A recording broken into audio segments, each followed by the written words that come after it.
In Ethiopia, it's 2018 while we're in 2026. They guard an ark no one can see, and a barefoot runner became a billionaire. These aren't legends, they're facts. Here are 10 secrets of Ethiopia that will blow your mind. Let's go. Number 10. The 13-month calendar, the time travelers. Imagine waking up and realizing you've lost 7 years of your life. In Ethiopia, that's just reality. While we're living in 2026, Ethiopians are celebrating the year 2018. They follow the ancient Coptic Orthodox calendar, which has 12 months of exactly 30 days each, plus a mysterious 13th month called Pagum that lasts only 5 or 6 days. But it gets weirder. Their entire day starts differently. When you wake up at 6 a.m. and check your watch, an Ethiopian clock shows 12 o'clock. Noon for them is 6 p.m. for us. Their day begins at sunrise, not midnight. It's a complete reset of how we perceive time itself. And this isn't just a quirky tradition for tourists to laugh at. It affects everything.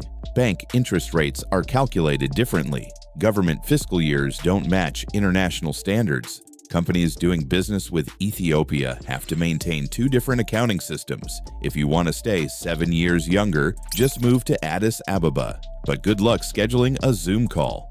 Number 9. The Guardians of the Ark of the Covenant. In the ancient holy city of Axum, there stands a small, unremarkable chapel called the Church of Our Lady, Mary of Zion.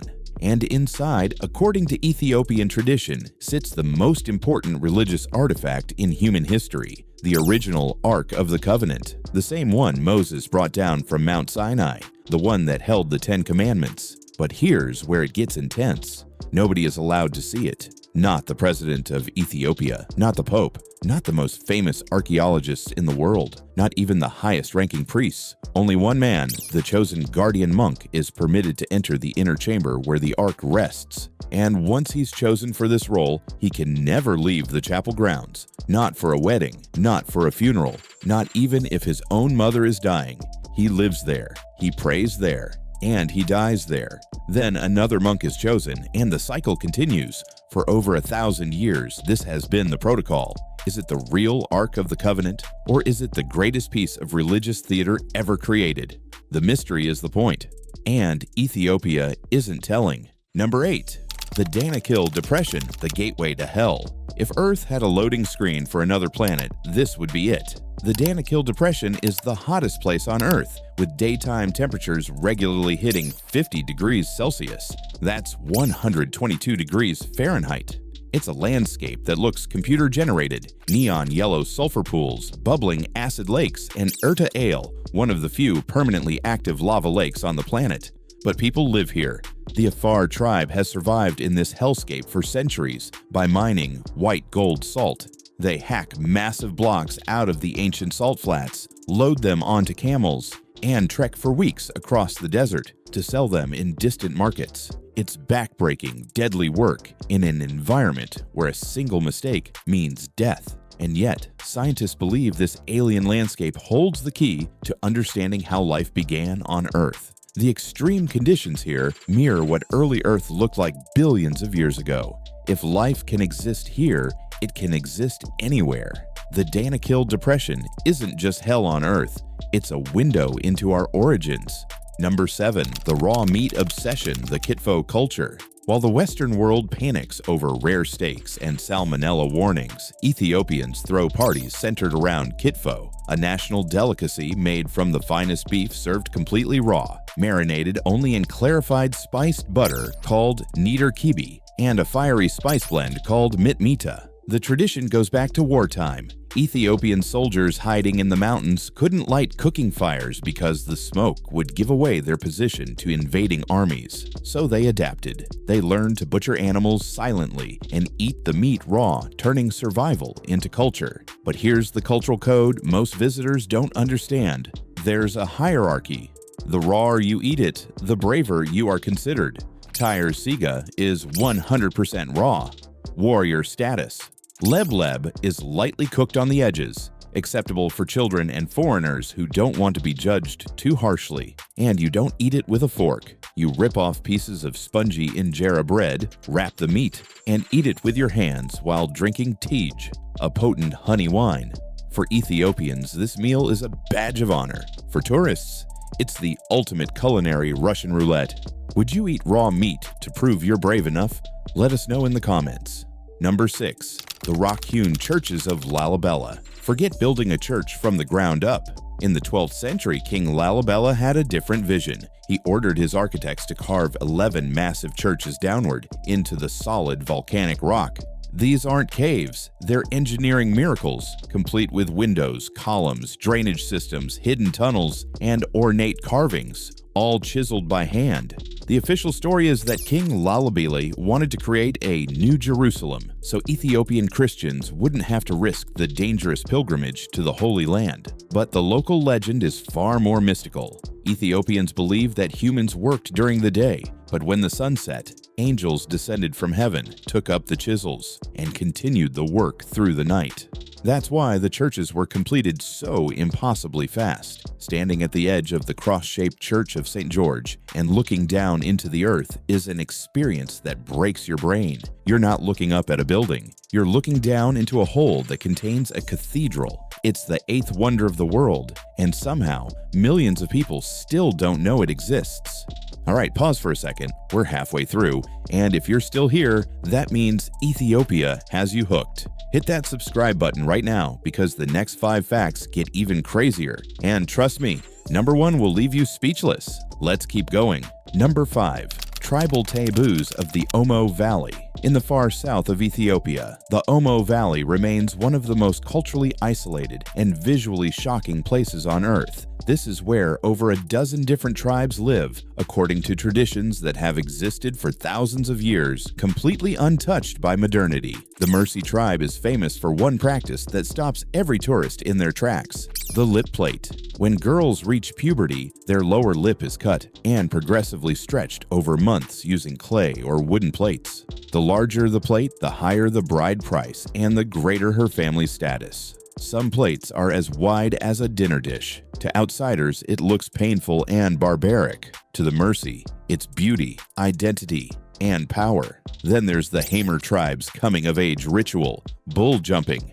To prove his manhood and earn the right to marry, a young man must successfully run across the backs of a line of bulls 4 times without falling. If he fails, he's beaten with sticks and shamed. If he succeeds, he's celebrated as a warrior. There's no safety net, no second chances. These traditions create massive culture shock for modern visitors. Some call them human rights violations. Others see them as sacred traditions that deserve respect. Either way, the Omo Valley forces you to confront uncomfortable questions about culture, progress, and who gets to decide what's acceptable. And Ethiopia isn't changing for anyone's comfort. Number 4. The Battle of ADWA, the Pride of Africa. During the late 1800s, Europe carved up Africa like a birthday cake. The Berlin Conference of 1884 didn't even invite a single African leader. They just drew lines on a map and called it conquest. By 1896, nearly every African nation had fallen to European colonizers, except one, Ethiopia. When Italy tried to invade, they met Emperor Menelik II and his brilliant wife, Empress Taitu Betul, who personally led troops into battle. On March 1, 1896, at the Battle of ADWA, Ethiopian forces didn't just resist the Italians, they crushed them. Over 100,000 Ethiopian soldiers, armed with spears, swords, and captured rifles, defeated a modern European army equipped with artillery and machine guns. The world was stunned. For the first time in modern history, a black African nation had defeated a white European power on the battlefield. The psychological impact was enormous. It proved that Africans weren't destined to be colonized. It gave hope to resistance movements across the continent and the diaspora. This is why the African Union is headquartered in Addis Ababa. This is why so many African nations use Ethiopia's colors, green, yellow, and red in their flags. Ethiopia didn't just win a battle, they won the dignity of an entire continent. And they never let the world forget it. Number 3. The birth of coffee, the legend of Kaldi. Every single time you drink a cup of coffee, whether it's a Starbucks latte, an Italian espresso, or gas station sludge, you owe it to an Ethiopian goat herder named Kaldi, who lived around 850 AD. According to legend, Kaldi noticed his goats were acting absolutely insane. They were dancing, jumping, full of energy, refusing to sleep. He tracked down the source. Strange red berries growing on a bush his goats kept eating. Curious, Kaldi brought the berries to a local monk at a nearby monastery. The monk took one look at these mysterious energy berries and declared them the work of the devil. He threw them into the fire to destroy them. But as the berries roasted, an incredible smell filled the room. Rich, warm, intoxicating. The monks couldn't resist. They raked the roasted beans out of the fire, ground them up, mixed them with hot water, and took the first sip of coffee in human history. In Ethiopia today, the coffee ceremony isn't just drinking coffee. It's a sacred ritual that takes up to 3 hours. The beans are roasted fresh in front of you. The aroma is wafted toward guests as a blessing. 3 rounds of coffee are served, each with its own meaning. The first for the body, the second for the soul, the third for friendship. It's hospitality, spirituality, and culture, all brewed into one cup. So the next time you're standing in line at a coffee shop, remember, it all started with some hyperactive goats in the Ethiopian highlands. Number 2. The Blue Nile and the Water Wars. Ethiopia is known as the Water Tower of Africa. Hidden in its highlands is Lake Tana, the source of the Blue Nile, which provides a staggering 85% of the water that reaches Egypt. For thousands of years, this water has sustained one of the greatest civilizations in human history. But now, Ethiopia is changing the rules of the game. Right now, Ethiopia is completing the Grand Ethiopian Renaissance Dam, or GERD, the largest hydroelectric dam in Africa. When finished, it will generate 6,450 megawatts of electricity, enough to power millions of homes and transform Ethiopia's economy. For Ethiopians, this is a matter of survival and development. Over 60% of their population still lives without electricity. But Egypt sees this dam as an existential threat. Their entire civilization depends on Nile water for drinking, farming, and survival. They've warned that if Ethiopia fills the dam too quickly, it could devastate Egyptian agriculture and trigger mass famine. Some Egyptian politicians have even hinted at military action. This is one of the most dangerous geopolitical flashpoints in the world today. It's a battle over the most precious resource on Earth, and Ethiopia holds the faucet. The question isn't just about water, it's about power, sovereignty, and who gets to control the future of an entire region. And Ethiopia isn't backing down. Number 1. Haile Gebrselassie. From barefoot boy to Ethiopia's richest man. We've seen the mysteries, the wars, and the ancient traditions, but nothing represents the spirit of modern Ethiopia. To win Olympics, you are special for that distance. Like our number 1, the legendary Haile Gebrselassie. Haile was born on a farm in Asela, a remote village where his family survived on subsistence farming. He was one of 10 children. They were so poor he didn't own a pair of shoes. But every morning, Haile had to get to school. The problem? School was 10 kilometers away. So every single day, he ran 10 kilometers there and 10 kilometers back. 20 kilometers total, but he wasn't just running to get there. He was racing against time.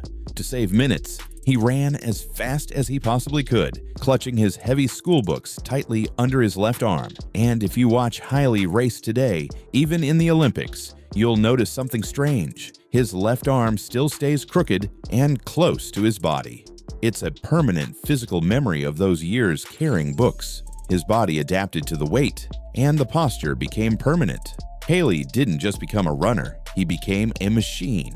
He won 2 Olympic gold medals, Atlanta 1996 and Sydney 2000. He broke 27 world records across multiple distances. At his peak, he was the most dominant distance runner on the planet. But Haile understood something that most athletes don't. Gold medals don't feed your country. So he took every cent he earned and invested it back into Ethiopia, not into foreign bank accounts, not into mansions in Europe, into his people. Today, Haile Gebrselassie is a billionaire mogul. He owns luxury resorts, the largest cinema complex in the country, massive coffee plantations that export worldwide, and the Hyundai car dealership for the entire East African region. His companies employ over 3,000 Ethiopians. But here's what makes Haile truly legendary. During the 1980s, when Ethiopia was suffering through one of the worst famines in modern history, Haile was already winning international races. He could have stayed in Europe, lived in luxury, married a model, and forgotten where he came from.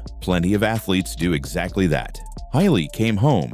He could have chosen comfort, but he chose purpose. He became the living proof that your starting point doesn't determine your finish line. You can be born barefoot in a village with no electricity and still end up owning the track. Today, when young Ethiopians see Haile Gebrselassie, they don't just see a runner who won races. They see a man who ran 20 kilometers a day with books under his arm and turned that pain into power. They see proof that Ethiopia doesn't just produce runners, it produces dreamers who refuse to stay down. Haile Gebrselassie is the king of the Ethiopian dream, and his legacy will outlive every world record he ever set. Ethiopia is a land where the past and the future live side by side. From ancient arcs that nobody can see to barefoot runners who became billionaires, it's a place that defies every expectation and refuses to be defined by anyone else's rules. So here's my question for you. Which of these facts shocked you the most? Was it the Ark of the Covenant, the 13-month calendar, or Haile's incredible journey from poverty to power?